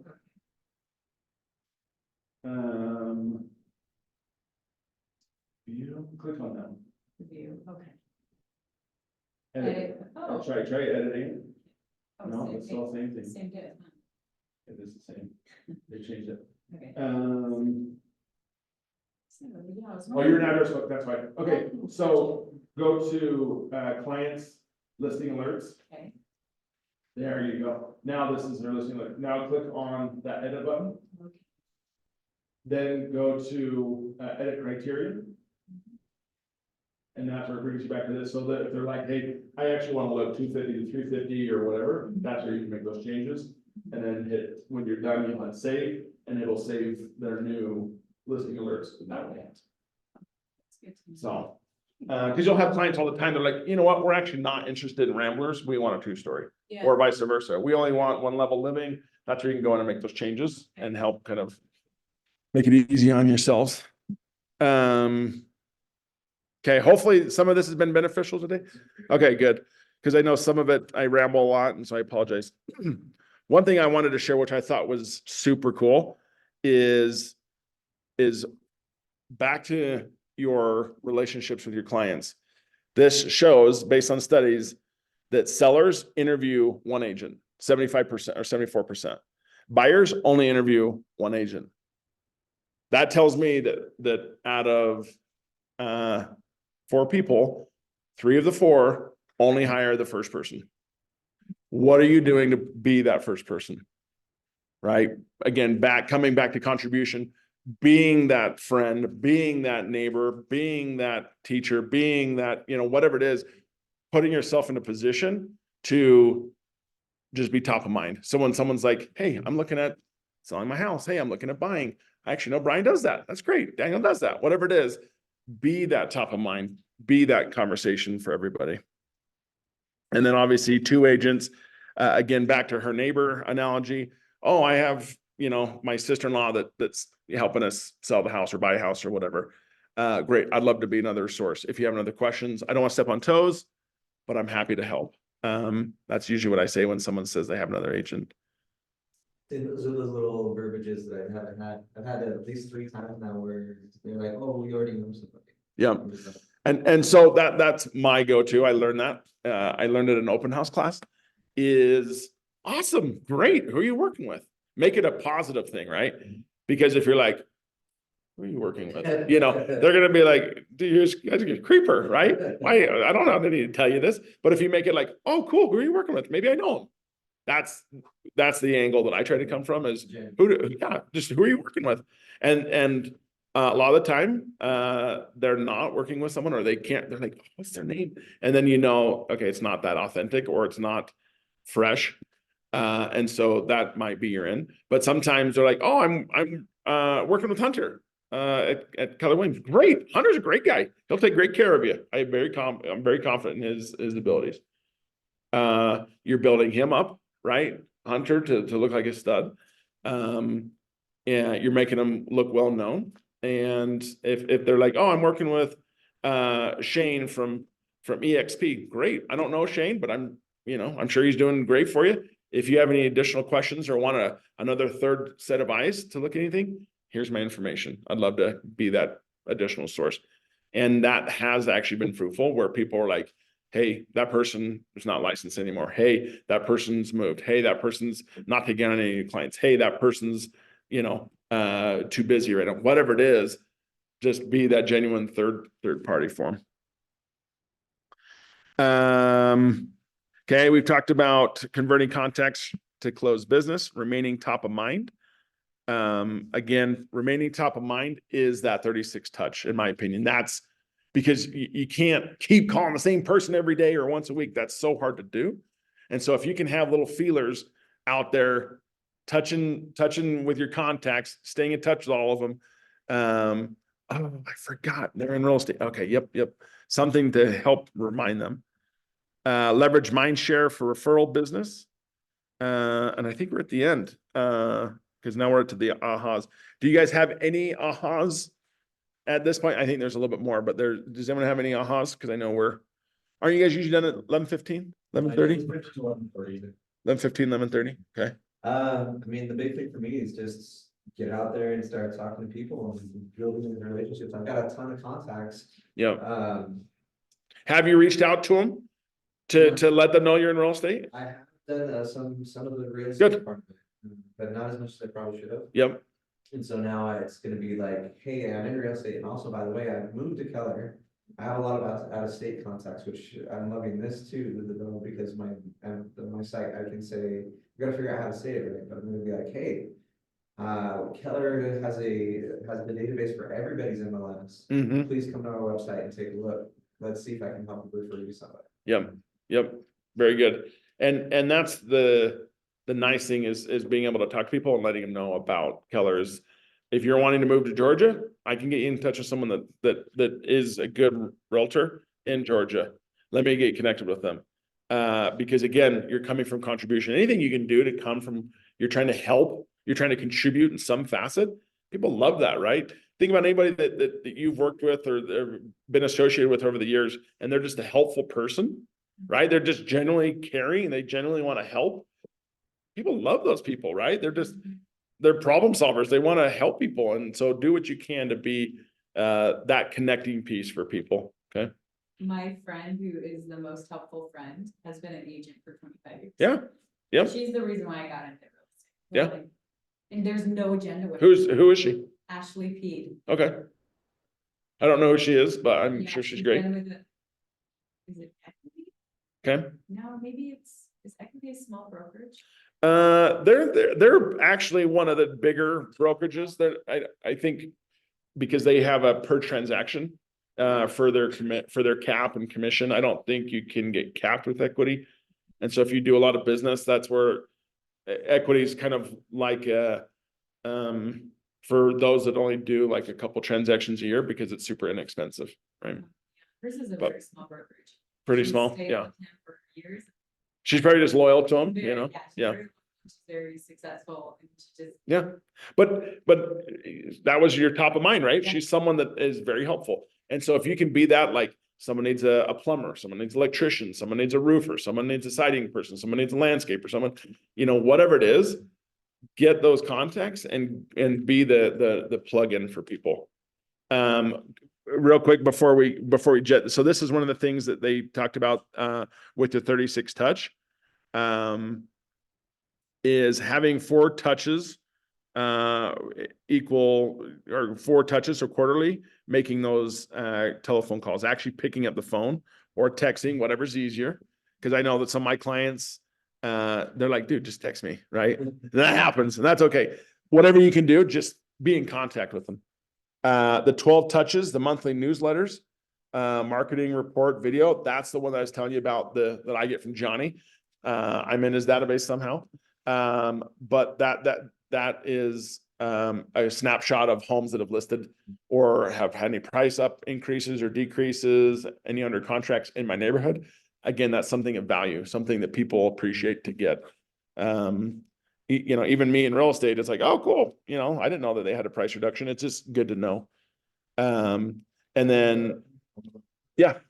So you were mentioning wanting to get started on reaching out to people again. That's something that I've been trying to do is when I'm reaching out to people, since I'm brand new, I'm not gonna lie about that. I'm say like, hey, I'm brand new, I'm figuring this all out. I'm learning these new skills, one of which is a marketing report. Do you mind if I send you a monthly marketing report? Just because I want to know if it's helpful at all to you. I'm not trying to get your business from it. I just want your feedback in a couple of months to see if it's worth it or not. And at that point, for me, it gives me the chance to build a market report, so I'm building that skill, and then it shows to them that I am an expert in real estate because what I'm sending out is real and it's. And you're valuing something. Not Yeah. just trying to buy the business. Yep. And you're adding to your database to build your, I think it's called your health score or something like that.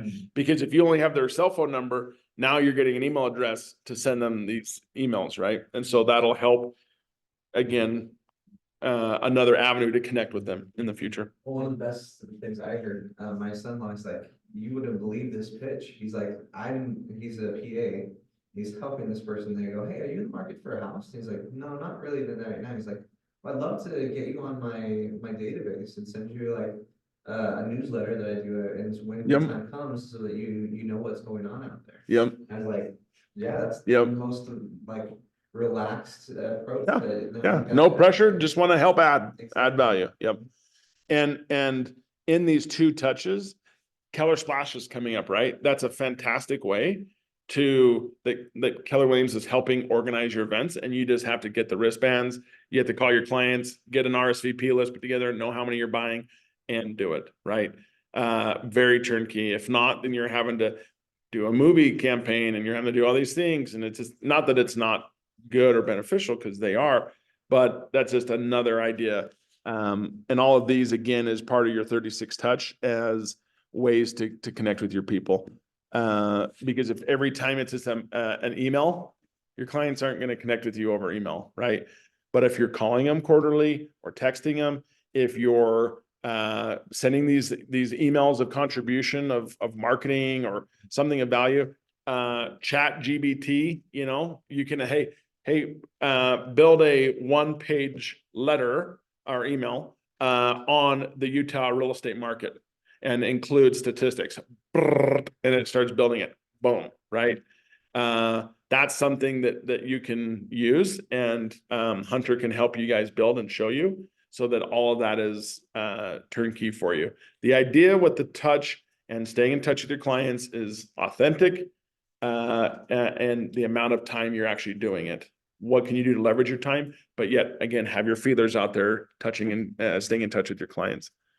I'm trying to move into the realm of how do I help my clients and my contacts know that not only can I help them, but I'm willing to help other people, and along with that, Yep. if you can help me help other people, I want to do something back for you. Yep. Very good. And while you're making these calls, as you know, you're getting into real estate, you've been in real estate, whatever it is, now you guys can actually say, how are things going at your home? Do you have any needs going on at your house? Oh, we're actually looking to, we just bought a 4-wheeler and trailers or side-by-side or a boat or RV or whatever. We actually need to pour an RV pad on the side of our house. Great. I've got a great concrete guy I can get you in touch with. Whatever it is, come from contribution, come from someone that helps make their life easier, so that you can, and that can be another way to reach out to people. Hey, I'm in real estate. Do you have any projects you're doing? Anybody I can get you in touch with? That's a very non-salesy, trying to be vomiting all over them that you're in real estate. It's just, how can I help your life easier? How can I help your summer projects? Whatever it is, come from contribution. Because I promise you, the more authentic you become with the people you know, and the more top of mind you're going to do, will only benefit you and put you on the fast track of actually getting business. And that's the nice thing, is what can you guys do? And hopefully this has been beneficial for you guys, to give you guys ideas to communicate with your clients and strengthen those relationships. So It's always kind of been I've always been a little bit scared of reaching out to family and friends, because I didn't want to be yeah, you don't want to be that pushy guy, Yeah. Hey, I need some money. Yeah. Yep. And so I've done door knocking, and I've done, I even went so far as in certain events, I was dropping my card on cars. Yeah. Yep. And just get my face in as I could. And honestly, I don't think I had one of those turn into something that was more substantial. And I think this is much better. Yeah. Yeah. It's more grassroots. It's more genuine, right? You already have tons of people, and chances are, again, since I came from a family of real estate, my dad's licensed as a realtor and an appraiser.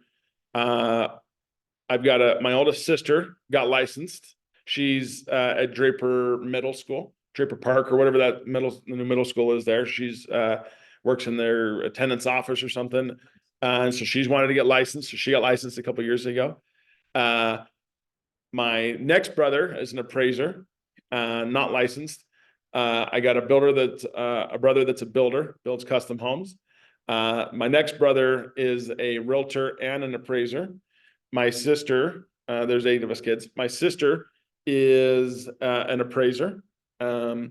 My other sister is not. She's a homemaker. My other sister helps my other siblings with the appraising and doing some admin type stuff. And then there's me. So for me, I'm like, cool, I'm one of 6 choices that people can to use. And typically, you know, they all go to my dad because, you know, he's been in real estate the longest and everything else. And that's okay. I've come to terms with like, great. That's not an avenue right now. Maybe one day it will be.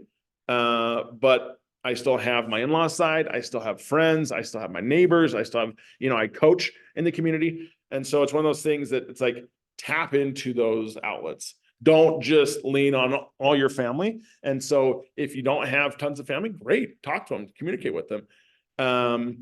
You know, don't be ashamed of your career choice, right? And because real estate's something that everybody can agree on, right? When you go to parties, they're not, you know, politics, depending on what side of the family or whatever, that's a very dicey subject right now, right? You know, Black Lives Matter and all these things of, you know, of DEI and all these things, it can be very controversial.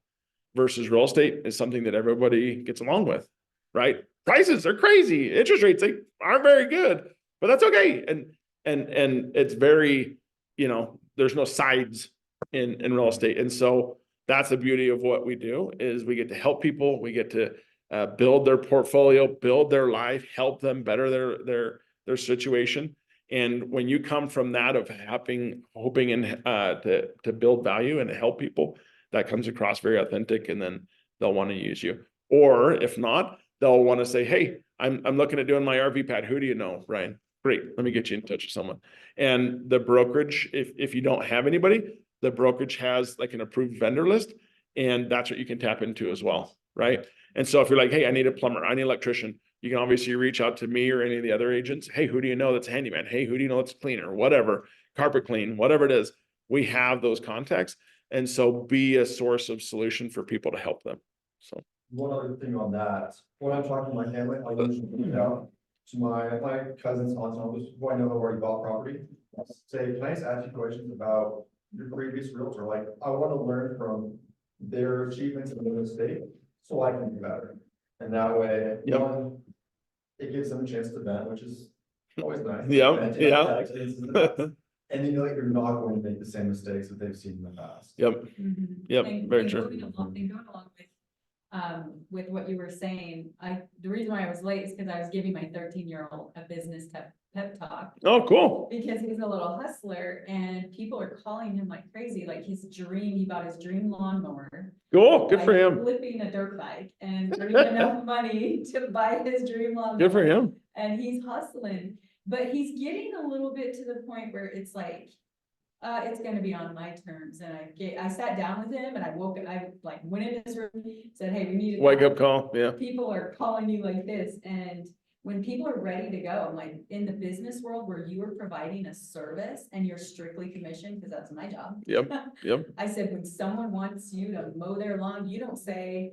I'll come in 3 weeks, He's yeah. like, I'll do it on Friday, because that's when I'm doing all of them. And I said, nope, you do it right then and there, because someone pulls up, they see their lawn, they're like, dang it. The kid next door is mowing the lawn and they go grab him. Yep. This is how you do Yep. business. This is how you keep business. And then before you know it, they're gonna be in every Yeah, yep, customer. yep. So And then they're gonna know, I called him, he came out the next day, or he came out that day, yeah, right? it's- And that gets out to people. And that's the world we live in right now. It's just a kind of a faster pace. Yes, And it's fast paced in real estate and it's fast paced in like his little industry. yep, yep, that's a good point. Landscaping and lawn. Yep. And so just be available, right? That's the biggest thing is, I think my family's kind of annoyed of it, but they understand that's what the industry we're in. I have a buddy of mine who works, in the tech world. He works for Amazon. He's been with them for a long time. He's one of their coders, and he's like, I think it's once or twice a month he's on call where if something happens and he gets called in and has to fix whatever's going on the coding end, and they were complaining about always being on call twice a month or whatever it is. And I'm just like, you just get comfortable with being on call all the time. Some of our realtors in our office said, like, I'm only available from 9 a.m. to 7 p.m. After that, I'm not even gonna pick up my phone. And that's fine if that's how they want to run business. For me, I want to make sure that my clients can always get in touch with me, whether it's at 7 a.m. If I miss it, I'm still sleeping, whatever it is, great, I'll call you back. If it's at 11 o'clock at night and getting ready for bed, whatever it is, great, I'll talk to them, right? Do what you can to make yourself available, because if not, then they'll find somebody who are available. Because sometimes I have a client who he works full time, and then he's a bishop of he's over his congregation, and he's super busy. And the only time he's available, I swear to you, is at 10 o'clock at night. And he called me on Halloween. I'm out with my kids at like 7:30, 8 o'clock, knocking doors, getting candy. And he called me. And I'm like, dude, do you not know I've got dads, he's met some of my kids. And so I'm like, and you just answer, right? Whether they call it Christmas, Halloween, whatever it is, make yourself available. And if not, then call back as soon as you can. That will help clients I was to gonna ask, is it know. okay to have it as a screener, where it goes to something where they leave a message and then call right back? Yeah. Because I think whatever you can do to build in your client's mind, if you don't answer, they'll get back to me as soon as possible. That's what you're looking for. Because you're going to be with clients, you're going to be with family and, doctor's appointments or whatever, and you really can't answer. But if you're the guy that's like, I will call back. I had my mother-in-law the other day said, I knew you'd answer. And if not, you'd call me right back. That's the type of response you want from people, is you want them to know that if they're not going to answer, they'll call me back as soon as possible. That's the kind of knee-jerk reaction you want people to have, in my opinion. There's the approach of, oh, call me back and the next business day or whatever. And that's fine if you're out of town or something that you can't do, but generally do what you can to be that quick. Yeah. Any other questions? Hopefully this wasn't too boring or too, The only thing out of the I have ordinary. a question on, what I'm trying to figure out right now, CMA versus Dunahashi. Like, if I know somebody owns a home, but I know that they might be in the market in the future, or they might want to know what their home is worth. Is it better that I, create a CMA specifically for them and say, hey, just was doing some comps and saw that this is what your house is worth, here's a report. And so it gives them this really nice detail, or versus here's what's going on in the neighborhood around. Good question. I would ask, like, do you feel like, based on the circumstance, do you feel like you could ask them to say, would you find it more beneficial if I kind of gave you an idea of what your home's worth? Or would it be more beneficial so I'd ask them, because what if you're, truly the way to get to their heart is send them homes that they want to go look for, versus if you're the guy that keeps sending them stuff on their house, cool, I already know what my house is worth, right? Or I have an idea, what I'm interested in is this, or vice versa, right? I'm not interested in moving just yet because I want to rent, which happens. Don't ask me why, but some people do. They're like, oh, I'm gonna wait for the market to cool off, or I'm gonna wait for prices to go down, or whatever. You try to talk to them, but if you're sending them homes in the future, these are houses that are available. They're like, well, I'm not even looking at buying. And so I would find out what is their hot button and find out what that is and do that. Yeah. Yep. Another little inside thing that I always tell my clients is no home is really worth a certain dollar amount unless they buy it, right? For instance, if someone's like, hey, how much is my house worth? I have a client that's he's like, hey, we're wanting to sell my house. We bought it for $1,050,000 in the end of 2020 or 2021. And he asked, how much is my house worth? Let me find out. So I came back, I gave him a price range. Coming from a former appraiser, give your clients a price range. Say, in my opinion, it's worth somewhere between 1.2 and 1.3. The lower the price point, the tighter your numbers will get. The higher the price point, again, over $1 million, you're gonna be like, it's $100,000 range. Somewhere in here is where it's worth. When you get to like the 500, it's gonna be like a $20,000 to $50,000 range. And if it's like a condo or townhouse, then you probably have like a $20-ish thousand range in terms of what the price is worth. And so when I go to list a home, I will tell my clients it's worth between 470 and 500. 500 on the top end, 470 on the bottom end. I would instruct us to price at this price or whatever, right? What's important to you? Do you want to price it high, knowing that it could sit a little bit longer and that, or do you want to price it lower? One way I've seen realtors do it is they'll price it like, if it's worth 470, they'll price it like 430, just crazy low, in hopes to get multiple offers and bid it up. And so it all just depends on your marketing and what you want to do. But it's interesting. And that's part of just getting experience and that, but. I think that would be the hardest part about being an agent is pricing the home just right. I think there's Yeah. so many strategies to that. Yeah, there are. And then there's then it's the time of the year. Yep. And then it's. And it's also up to your clients. Yeah, it's up to your Right? clients 100%, because you really, I mean, you're giving them the data, you're like, here's Yep. the 100%. the comparative market analysis of the homes